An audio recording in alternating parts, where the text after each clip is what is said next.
लगडत असताना आजूबाजूच्या जंगलातले रानडुकरांसारखे जनावर साऱ्या पिकात थैदोस घालायचे, सारं पीक फायाखाली तुडवायचे, अरे उभं रान नेसनाभूत करायचे. आणि उभं रान नेसनाभूत होताना डोळ्यात देखत दिसू लागलं आणि शेतकरी घाबरला. धावत धावत मासाहेबांकडे आला आणि सांगता झाला, मासाहेब अरे पेरणी तर झाली, पिकं तर आली, मोत्यासारख्या दाण्याची कणसही लगडू लागली, पण मासाहेब आजूबाजूच्या जंगलातले रानडुकरांसारखे जनावर साऱ्या पिकात थैदोस घालताय, सारं पीक फायाखाली तुडवताय, उभं रान नेसनाभूत करताय, अरे काहीतरी करा मासाहेब. आणि मासाहेबांना कळून चुकलं, पिकं जगली तर शेतकरी जगेल, पिकं जगली पाहिजे. मग दुसऱ्या दिवशी मासाहेबांच्या विलक्षण बुद्धीतून एक विलक्षण युक्ती बाहेर पडली आणि मासाहेबांनी गावात दवंडी दिली. जो कोणी पिकात उछाड बांधणारा जनावराचा बंदोबस्त करेल त्याला सोन्याचं कळं दिलं जाईल. आणि बघता बघता तुमच्यासारखी तरणीबान जिगरबाज पोरग समोर यायला लागली, पिकापोटी पहारे करायला लागली. एखादं जनावर घुसताना दिसलं तर तिच्या चपडेवर त्याच्यावर झेप मारायला लागली, त्याच्या नुसक्या ओढायला लागली आणि शेपटीत तोडायला लागली आणि दाखवायला मासाहेब जिजाऊंकडे यायला लागली, सोन्याचं कळं मिळवायला लागली. एका दगडात दोन पक्षी मारले मासाहेबांनी. एक, त्या जनावरांचं त्या पिकांपासून संरक्षणही झालं आणि दोन, या स्वराज्यासाठी तरणीबान जिगरबाज पोरग आपोआप गोळात झाली. एके रात्री 1:30चा प्रहर होता. लाल महाल निदिस्त शांत झालेला. अचानक अड्डाबोरांचा कल्ला ऐकू आला. तसा पहारेकरी धावत धावत आला. अरे काय गडबड रे? तसं एक तरणीबान जिगरबाज पोरग सामने आलं. अरे मासाहेबांनी दवंडी दिली ना, जो कोणी पिकात उछाड मारणारा जनावरचा बंदोबस्त करेल त्याला सोन्याचं कळं दिलं जाईल. हे काय? जनावर घेऊनच आले ना. आणि मासाहेब तो म्हणाला, मासाहेब झोपल्यात आता, सकाळी ये. अरे रातचे 1:30 वाजले, सकाळी ये. ते पोरं ऐकायला तयार नाही. मग तो बाहेरचा गोंधळ ऐकून स्वतः जातीनं मासाहेब जिजाऊ येत्या झाल्या आणि मासाहेब जिजाऊ पुढे गेल्या आणि मासाहेब म्हणाल्या, अरे काय गडबड रे? तसं तरणीबान जिगरबाज पोरग सामने आलं. मासाहेब तुम्ही दवंडी दिली ना. अरे जो कोणी पिकात उछाड मारणारा जनावराचा बंदोबस्त करेल त्याला सोन्याचं कळं दिलं जाईल. हे काय मासाहेब? जंगली डुक्कर घेऊनच आले ना. आता मासाहेबांना वाटलं, सकाळी आला असता तर तुला काही सोन्याचं कळं दिलं नसतं. अरे एवढं जसं ऐकलं तसं त्या पोराच्या दोन्ही डोळ्यातनं खळखळ पाणी उखळायला लागलं. त्याला हुंदका फुटला. मित्र हुंदका फुटत तो पोर मासाहेबांना म्हणाला, मासाहेब सोन्याचं कळं मिळावं म्हणून नाही आलो मासाहेब, पण तुमच्या कौतुकाची थाप माया पाठीवर परावी म्हणून आलो मासाहेब. सोन्याचं कळं नको मासाहेब, पण तुमच्या कौतुकाची थाप माया पाठीवर पडू द्या. आणि मासाहेब जिजाऊ समोर गेल्या. त्याचे डोळे पुसले आणि मासाहेब जिजाऊ म्हणाल्या, नाव काय रे तुझं? तसं ते तरणीबान जिगरबाज पोरग म्हणायला लागलं, मासाहेब तानाजी मालुसरा, उमराळ गावचा जी. आणि त्यावेळपासनं जो तानाजी मालुसरे मासाहेबांचा झाला तो मरेपर्यंत या स्वराज्याचा राहिला. तानाजीला एक कौतुकाची थाप खळवणारी ठरली.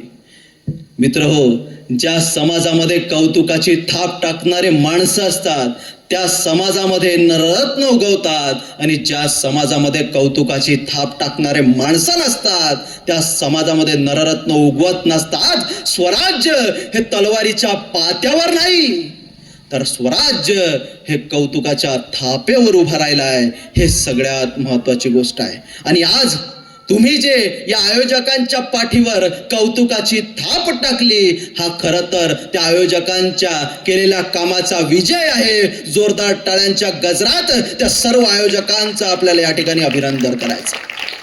हेच कौतुकाची थाप सर्वात महत्वाची असते. खरं तर शिवाजी महाराजांनी आणि मासाहेब जिजाऊंनी अशा पेटलेल्या पोरं तयार केले. सगळ्यात महत्वाची गोष्ट आहे. पण हल्ली आपली पोरं पेटत नाही. नापास होण्याच्या भीतीनं आत्महत्या गेला पडून. म्हणजे सातत्यानं नोकरी नाही, भाकरी नाही, याव नाही, ट्याव नाही, तिकडे रडण्यातच आयुष्य आमचं. म्हणजे शिवाजी महाराजांनी अफजल खानाला मारलं तर महाराज असं का नाही म्हणले, अरे माझ्या वडिलांना सुद्धा कैद केलं होतं, माझ्या थोरल्या भावाला सुद्धा मारलं, मी पण आत्महत्या करतो. काय केलं महाराजांनी? अरे झुंज घेतली मृत्यूशी. आणि मला तर कौतुक वाटते मासाहेब जिजाऊंची, या विदर्भाची लेक आहे. काय जिगर असेल मासाहेबांची बघा. मासाहेब असाने म्हणाल्या, अरे माझ्या नवऱ्याला सुद्धा कैद केलं होतं, माझ्या थोरल्या पोराला सुद्धा मारलंय, नको जाऊस, दुसरा कोणी पाठवता आला असता. पण नाही विचारला प्रश्न मासाहेबांनी. उलट सांगत्यात, साल्या त्या खानाचा हिसाब चुकता करा, आम्हाला खाना वाईट राजे. पण राजेश मासाहेबांच्या पाया पडताना म्हणाले, मासाहेब खान बलाढ्य, यथा कदाचित जर आम्ही खानाच्या तावडीतून जिवंत परत नाही आलो तर. आणि तशा मासाहेब जिजाऊ कराडल्या, अरे नाही परत आला हातही जिजाऊ समजून जाईल आम्ही पहिल्यापासूनच निपुत्रिक होतो म्हणून. आम्हाला पहिल्यापासूनच पोरं नव्हते, पण जा मेलात तरी चालेल. शिवछत्रपती घडते ना त्या अशा संस्कारातून. हल्ली आमची पद्धत बदलली हो. हल्ली आमचा मुलगा आईला विचारतो, आई सायकल शिकू का? नको पडशील. आई पोहायला जाऊ का? नको बुडशील. आई खेळायला जाऊ का? नको धडपडशील. मग करू काय? टीव्ही बघ.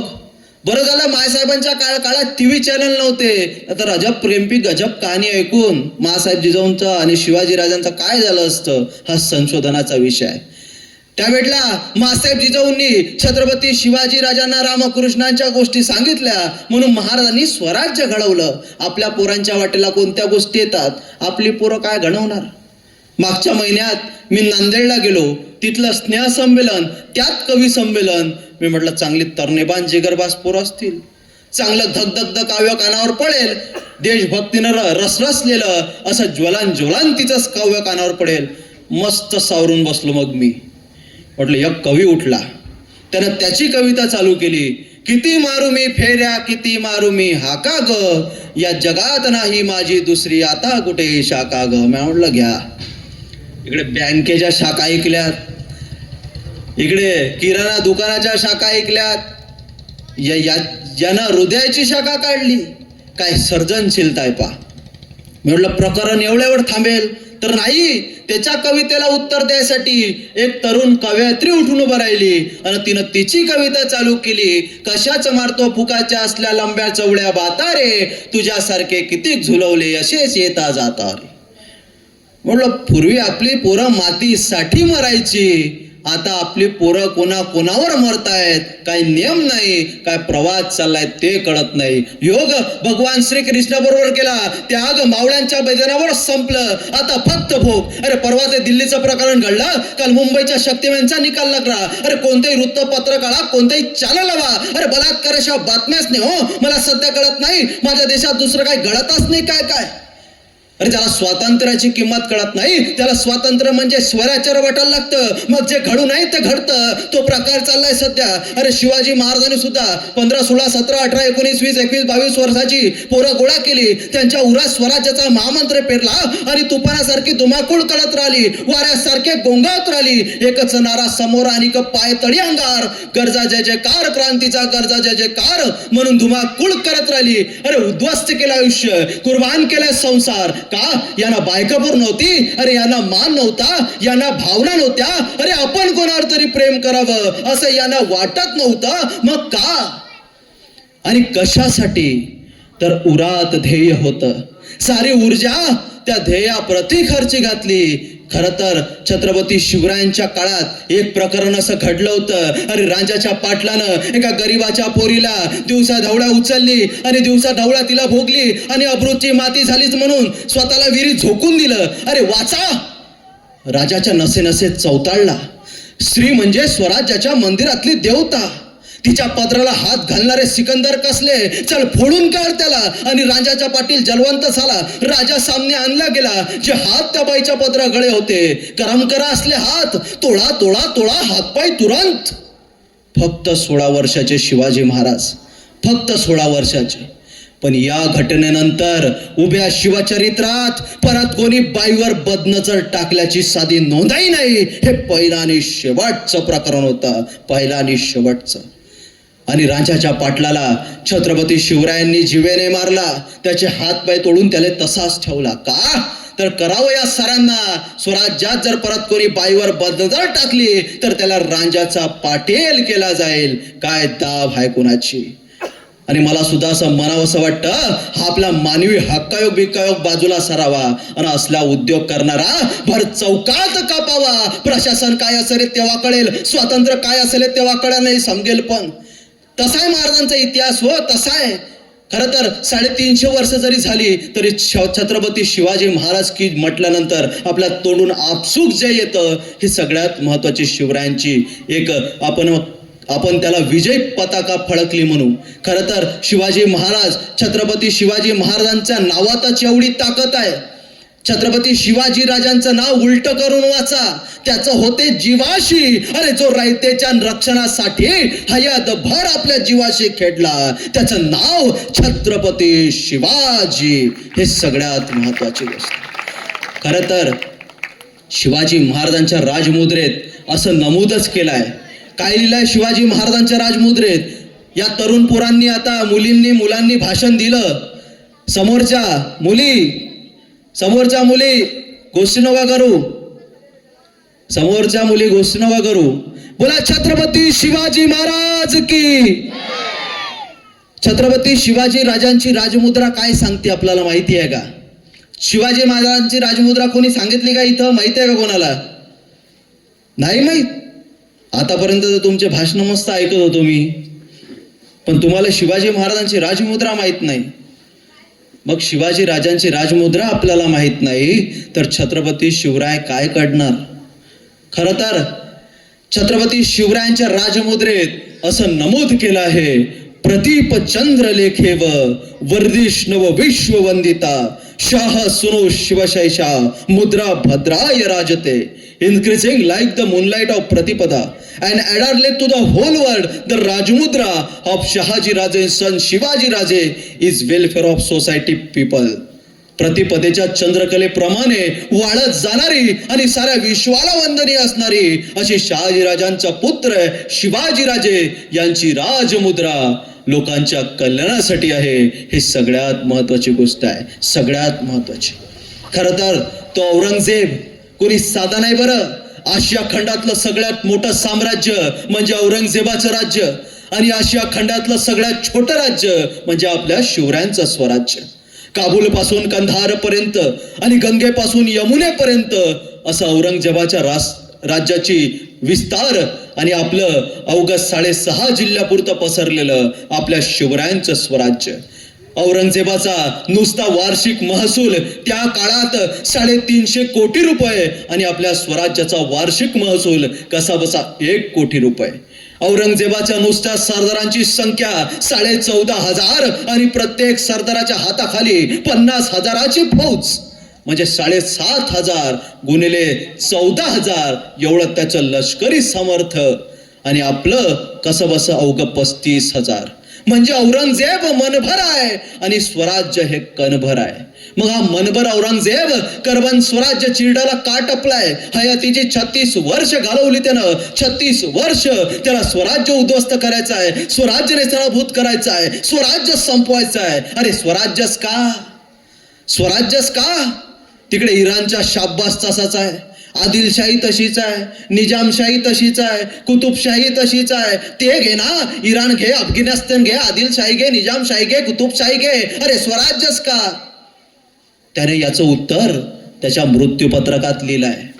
औरंगजेब लिहितो, इराणचं राज्य दुर्राणीचं आहे, बिजापूरचं राज्य निजामशाहचं आहे, गोलकुंडाचं राज्य कुतुबशाहचं आहे, पण या महाराष्ट्रातलं स्वराज्य हे कोणत्या राजा, सुलतान, सम्राट अथवा बादशाहचं राज्य नाही, तर ते इथल्या रयतेचं राज्य आहे. आणि जिथं रयतेचं राज्य असतं तिथं माणसं मरायला आणि मारायला कधी मागं पुढं पाहत नाही. हे सगळ्यात महत्वाची गोष्ट आहे. व्हिएतनाम नावाचं एक राष्ट्र आहे. राष्ट्र म्हणतो मी, मुंबई जिल्हा एवढाही नाही, पण राष्ट्र आहे.